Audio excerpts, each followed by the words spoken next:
Yes. Okay. But it seems that also we don't have the speakers. Let's see how we will do it with the questions from online people. So thank you very much for coming. Let me introduce our guest lecturer today. Maxime, he will introduce himself a little more in detail. The whole open lecture is organized within Project AGRIGEP, which you probably know. There are some more information. Please follow us within our social media and so on.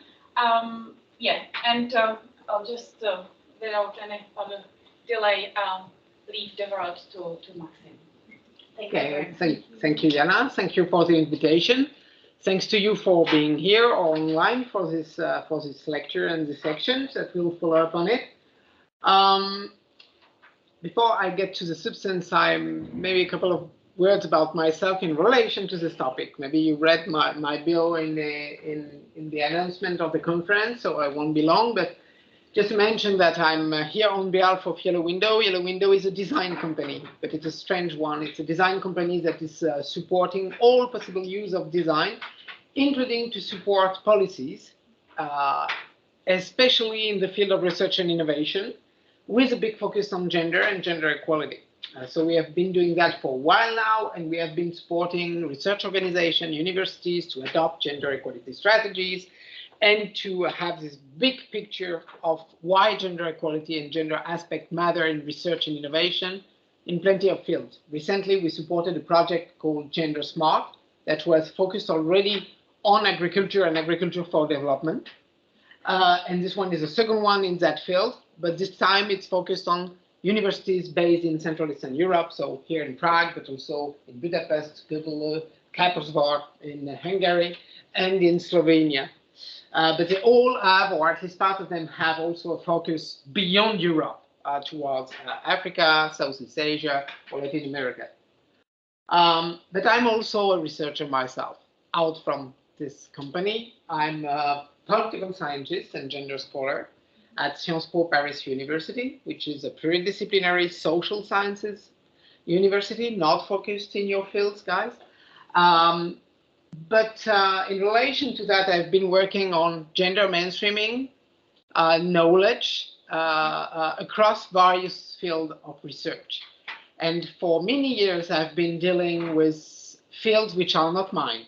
I've been meddling with other people's business, like agriculture for development, international development fields, infrastructure programs, mobility and transportation fields, biomedical research, veterinary research, each time to chase the same thing. Why bringing a gender perspective makes a difference?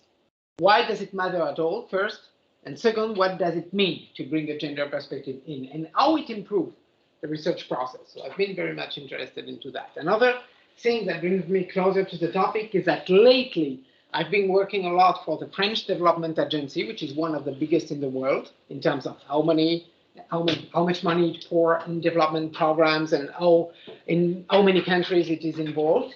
And this agency has been changing a lot recently, trying to decolonize itself a little bit and trying also to place a greater focus on diversity and gender. So they ask me and other researchers to look at gender and climate. This is what I'm going to talk about. Gender and environmental commons, water, forests, fields, other type of natural resources and how they are being pooled and commonly used and shared by people in different parts of the world. Gender and urban commons, including the digital ones, the air we breathe, which is usually bad, especially here in Prague, in cities, especially in winter, guys, and also public spaces and how they are being shared by people being often men and women. So this I've been doing, like fundamental research oriented to practice. And last but not least, before I used to be an executive member of the French Gender Equality Council, attached to the Prime Minister's service. evaluating gender equality policies in the countries and supporting with expertise. And that was, for instance, the moment when the Paris Agreement to fight climate change was adopted in 2015. We were supporting our government in leading those negotiations. And this is just an anecdote, but it tells a lot about what I'm going to talk now. During those negotiations, in the last, you know how it looks like a COP, like a convention for the climate, you know, they are meant to uphold the commitment of the United Nations Framework Conference on Climate Change. And they are supposed to bring up new commitment from state parties and in order to limit the damage, basically. Yeah, that's the idea. And Paris Agreement is the biggest agreement we had so far on climate commitments. So in the last days of the negotiation, when nobody sleeps, when all country delegations are fighting hard, those coming from little islands in the Pacific that are being submerged by the sea because of climate change, but who represent like a small, tiny, microscopic fraction of human's population. Those which are polluting evilly since the 19th century, like European countries or the United States, trying to balance their commitment with their economies and their private interests. Those who pollute hugely, but much more recently, and who wants to catch up on the other, like China or India, trying to say, hey, it's not our fault if it's all started. Yes, but it's also your fault if it keeps going. And everyone negotiating hard. In those final hours, the finest hour, how it's called, you know, when you are about to fail or succeed in getting an agreement, the chief negotiator, who was French, the foreign affairs minister at the time, who is not an open feminist, I can tell you, he had 5 cards in his hand, like in poker. One of them was gender perspective in climate. It was one of the latest things that was brought on the table to get people in on this agreement. So does it mean a lot? I guess it does. But let's check why that's the idea of this lecture.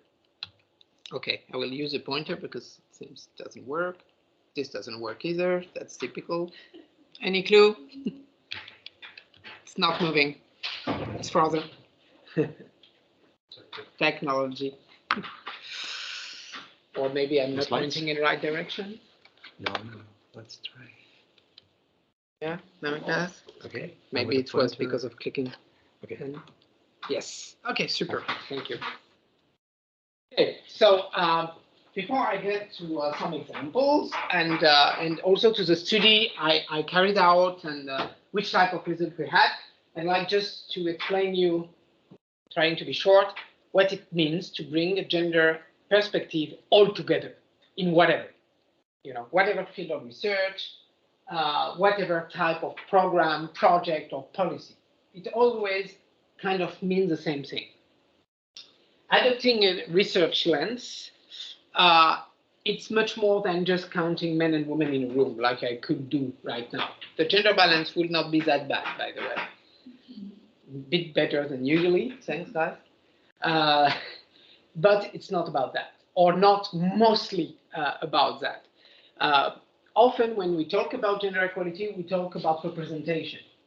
Men and women being represented in a negotiating body, for instance, in a body that will negotiate a climate agreement. Okay, that's important to have men and women in the room because they represent potentially different interests, experiences, knowledges, experiences. So it's all like very important. But the problem is that we often focus on this part, only on this part, representation. Representation is important, but it's not all. A gender lens, it helps you to change your picture, how you look to a problem. It can challenge your processes, your methods of investigation, for instance, method of research, of creating a policy or a program. It can change the instruments you use. Which type of instrument? For instance, the indicators that you will be using. The metrics according to which you will calculate whether you succeed in doing something or whether you fail. So it can pretty much change everything. It can change when it's about research, like what you do. in your, I don't know, PhDs, master's degrees, or your future works. It can change also the type of research which is being delivered, the topic which are worked out, and how it's being delivered.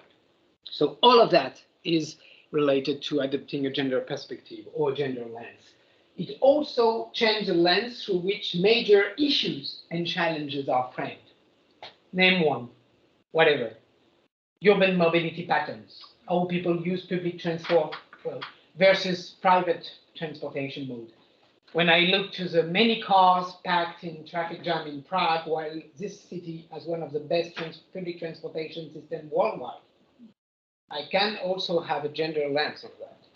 Look who is inside the car, how many people are inside each car, what is the size of the car, relatively to the gender. I mean, of course, you will find women driving huge SUV, of course, but it might be gendered in other ways. That's all the question. So any question, how COVID spread over the planet was a gender issue, because we do not do the same thing in the same company at the same moment. Women and men have very different roles in society. They perform different work. They have different constraints, and they have also different bodies, which can also matter occasionally, but mostly their social function, their social behavior that will be different. And if you adopt this lens, just like glass on your nose, you see things pretty much differently.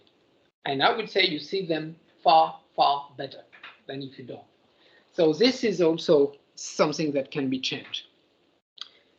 So practically, it means also that you will change the way you look at problems, at the way they have been so far understood or articulated. It changed both your understanding of the problem as such and of the potential solution that could solve the problem.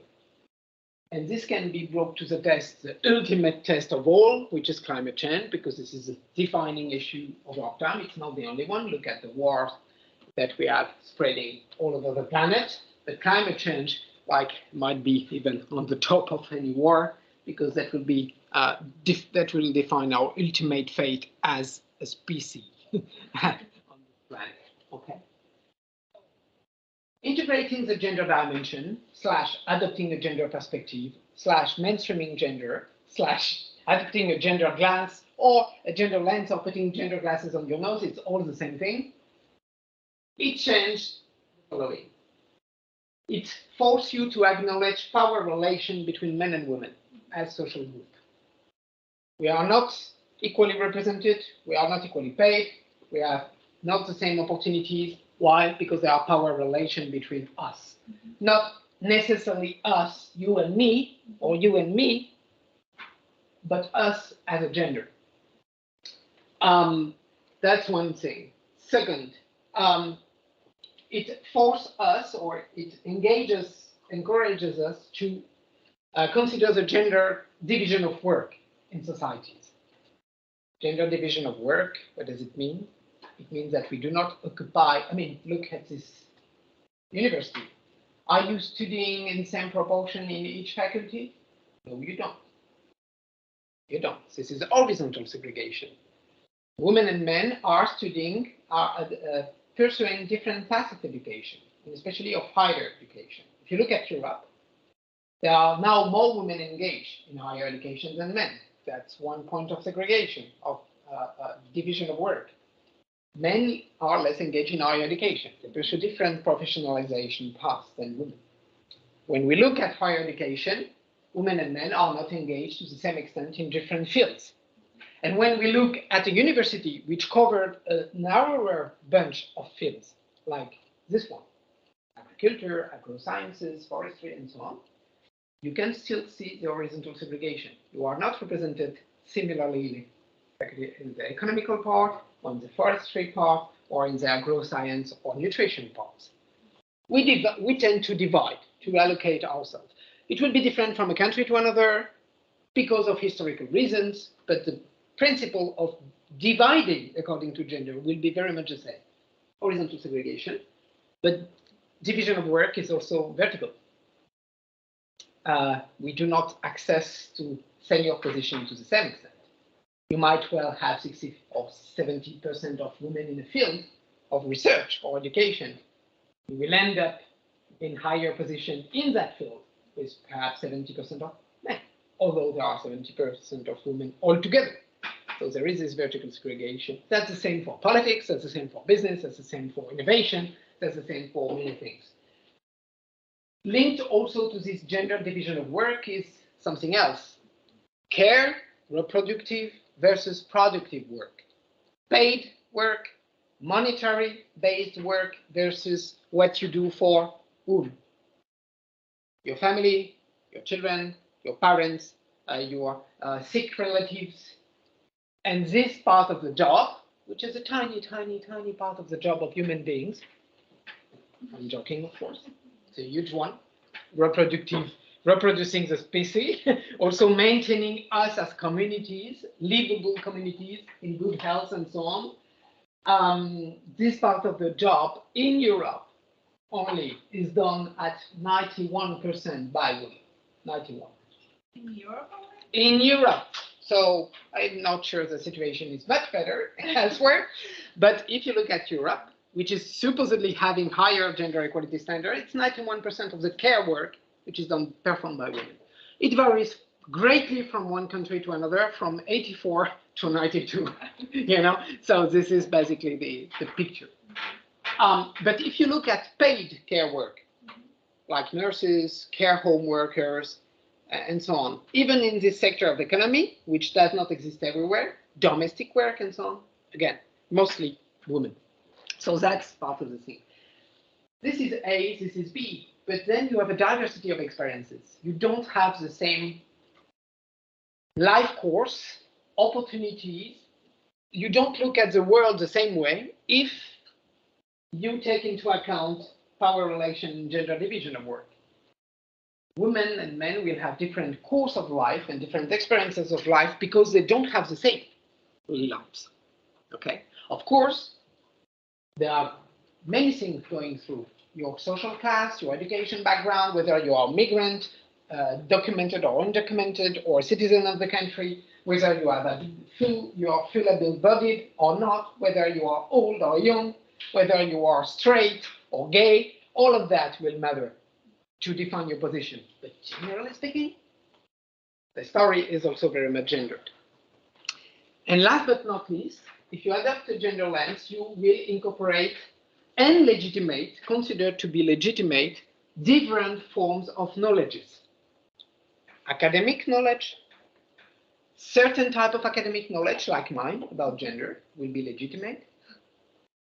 Whether it's maybe not, if you don't adopt this perspective, but also traditional knowledges about women's role in a given society, according to your caste in India, for instance, or if you belong to an disenfranchised community in Southeast Asia or in an African country, you may have a certain knowledge about women-men relationship, gender, but also about growing crops, about agriculture, about fighting the effect of climate change. You might hold a piece of knowledge that might not be considered legitimate, but that might become legitimate if you put a gender glass on and that you say, hey, yeah, but guys, this is mostly women holding this piece of knowledge. And this piece of knowledge is relevant to the topic. So let's consider it. All of that is part of it. What it also helps you to do is to challenge gender-neutral approach and universal standards. Well, maybe you take one thing of this lecture is that when you read standard, you should immediately question it. What do you mean? Who decided about the standard? Was the standard defined in the global north for the global south? Was the standard defined by white men for everybody? Whatever standard. A standard means an agreed, shared metrics. But who agreed about it? We need shared metrics, but we need to discuss how they are defined. So when something is made universal, I'm French by the way, And I come from a country that considers that we are universal ourselves. We have universal ideas. We provide like one fit for all solution to any problems because we have the greatest philosophers in the world, and that's all fine, And we don't understand why people don't listen at us or just hate us sometimes because for being so arrogant. It's because we are not universal. We are just us. And even finding a common denominator for defining a standard for French people is a big question. So forget about the world, So questioning universality of values, universality of meanings, universality of standard, you do it well when you adopt a gender lens. And last but not least, as I said at the beginning, gender is not about counting men and women and counting men and women in a room only. It's about all of this. And it's also about understanding that gender itself might not be binary as we believe, that it might accommodate like greater variability in terms of identity, that it can intersect with many things, race, age, caste, social class, abilities, your health status, to define at a given moment where you will be positioned in society, what are your options, what are your opportunities, how much you will earn, how likely it is that you will have agency for yourself to make your own decision and to move forward in your life. So let's open beyond the canonic definition of men and women first, and let's open beyond gender to other intersecting discrimination grounds.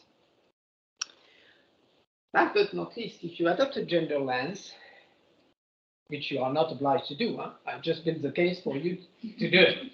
Okay, but if you do it, I have bad news. You need to be a bit feminist, at least because it comes out from the feminist scholarship. It comes from different streams of ecofeminism, for instance, which is something that has turned to be again fashionable. It was already a few decades ago. It's again. Even like in popular culture, it's becoming fashionable to be ecofeminist. And part of this ecofeminism is, for instance, feminist political ecology. I don't enter in the details, don't be afraid. But it just tells us two things about climate change. Gender inequalities in climate change issues derive from power structure notably shaped by gender relations. Second, environmental rights, responsibilities, and knowledge are gendered. They are not held, it's not the same type of knowledge that are held by men and women, and not to the same extent. And all knowledges, when it comes to fighting climate change, are not equal. What are the type of knowledges which are most valued so far? Question for you. In terms of fighting climate change, which type of knowledges you would say are considered to be like important? Yeah. Scientific. Traditional exists, but are they like fully legitimated or considered to be so important? Not yet, although they have been acknowledged progressively. I will tell about it. But when we speak about scientific type of knowledge, which type exactly? When we speak about climate change in higher sphere of decision making, what are we talking mostly about? What is the core topical ways? That's not a trap. It's a very easy question.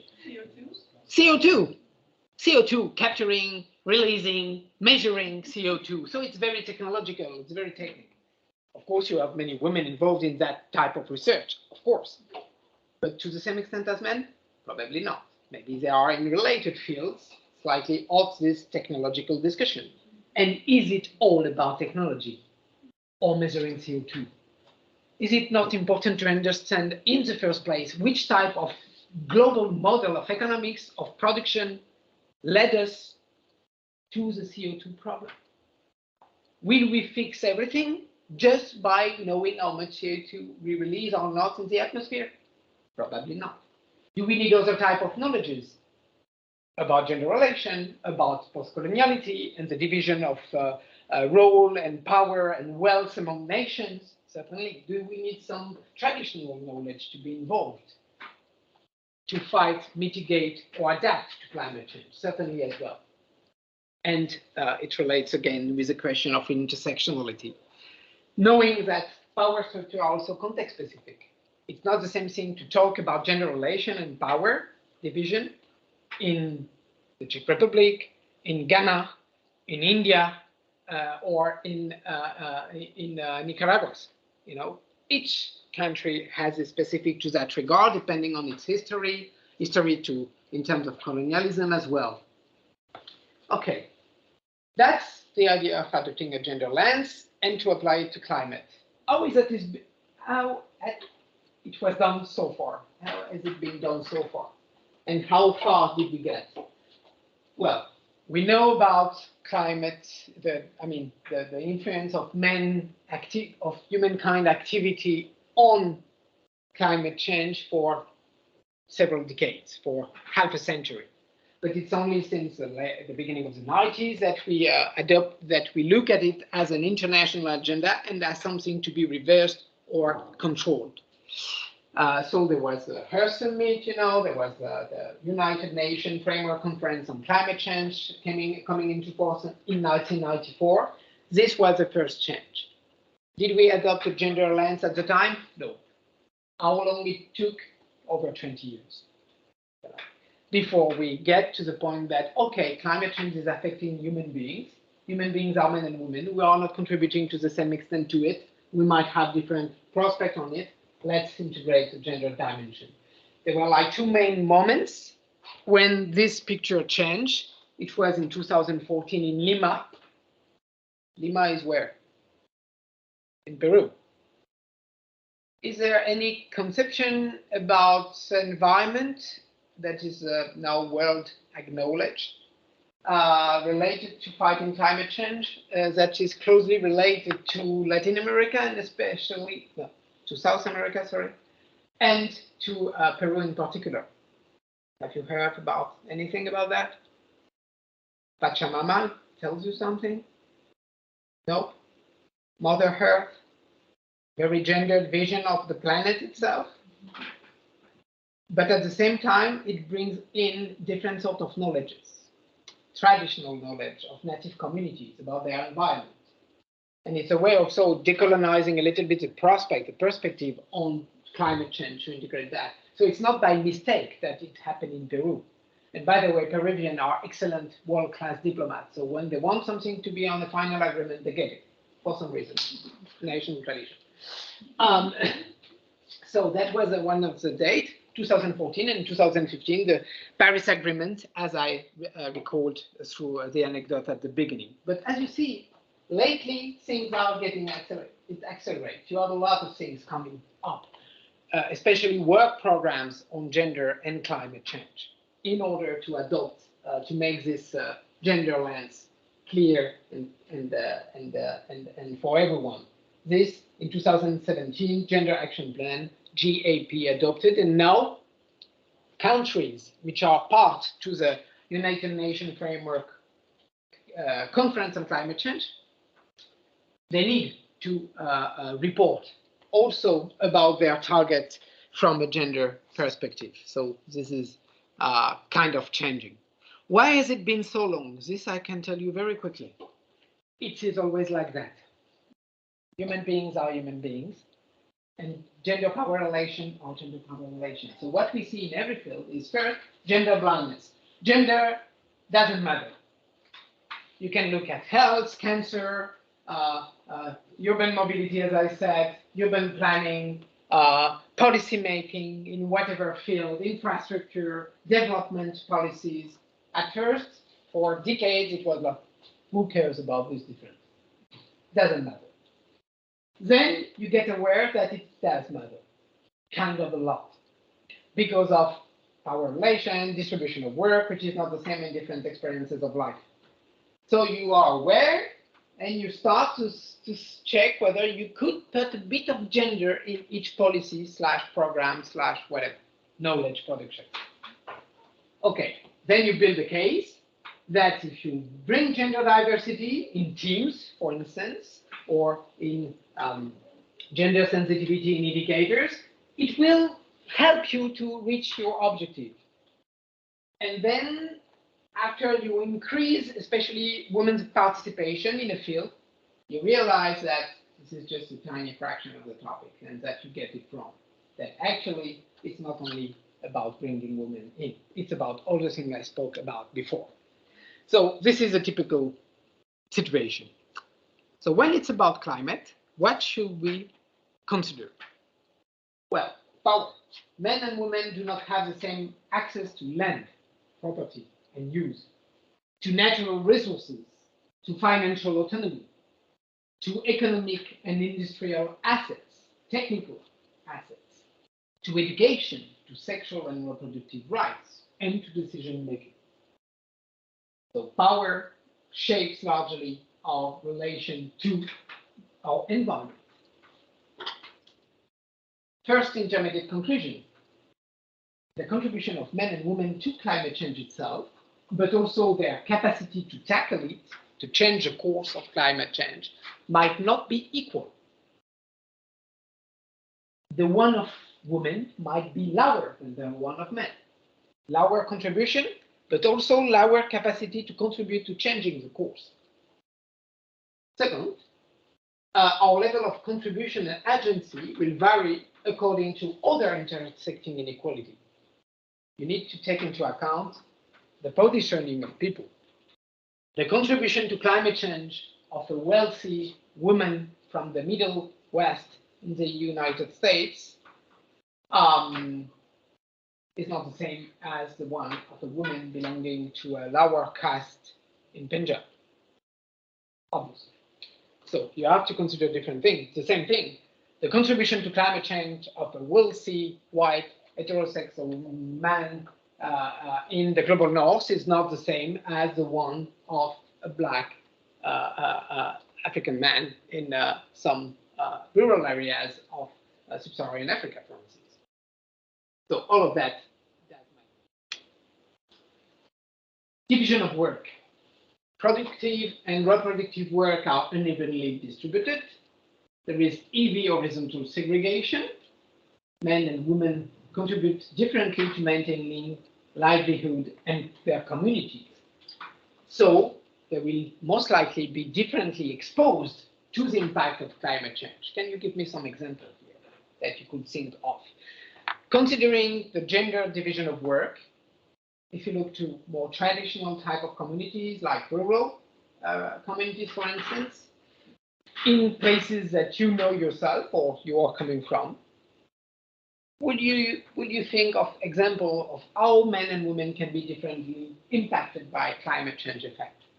Like in the agricultural field, the farmers are mostly men, and they are mostly exposed to the climate change because they have to be outside for a longer period of time behind those agricultural things. So in my area, men are mostly exposed to the climate change. Like when it's really sunny day and the sun is up above, they tend to be burned mainly than the women, those who do work inside the household. You may consider also pastoral work, like having cattle, and you drive your cattle across areas which are heavily affected by drought, and you will have to get your cattle to travel across like longer distance in order to get enough food or access to water, and this will affect you, but it will affect primarily your cattle that might just die, and then withdraw your capacity to sustain yourself. This can affect men to a greater extent, but women can be also affected to a greater extent when it comes to subsistence agriculture. Because we know that subsistence agriculture, the one that feeds your family and need close-knit community and doesn't go on the market, the one that you do not sell mostly, the one that you use yourself, is largely a woman business in most of the world. Some have said for decades, but it was not like much supported by figures, actual data, that up to 85% of subsistence agriculture was led by women. But even if we forget about the 85% ratio, most likely it's above 70. So it's still very much a woman business. And even if you look to cities in the global south, like city agriculture, who is growing vegetables to feed the family in the vicinity of the city or inside the city, mostly these are women. and it doesn't go on the market largely. So if you are exposed to drought, lack of access to water, privatization of water assets because there is less and less, and then it's increasingly privatized and monetized, the impact will be different on women. Other examples that are often given is when you need like firewood to cook, or to for other purposes like heating or so on. Who is collecting it? Often children and women, and among children, mostly girls, because boys will do other type of work, like driving the cattle. So those women who will collect the water or the firework, they will like go through increasing distances because it will be the resource will be thinner and thinner because there is deforestation contributing to climate change, Also population increasing, and this will have differential, of course, impact. So the impact can be different. Another type of impact that can be different is during natural disaster. But you know that the notion of natural disaster is a bit problematic because for some reason natural disasters are getting harder and harder, more and more frequent. This is not because of nature, this is because of us. So the impact can be different because if you are not in the same place, if you are not literate to the same extent, if you do not have access to the same extent to digital devices that will inform you about the coming storm, for instance, if you have to take care of your kids, aging mother and fathers, disabled brothers, or if you are just on your own, that makes a slight difference. If you were taught to swim, because you can, because you're a boy, or if you are not, because you're a girl and it's not proper to your gender,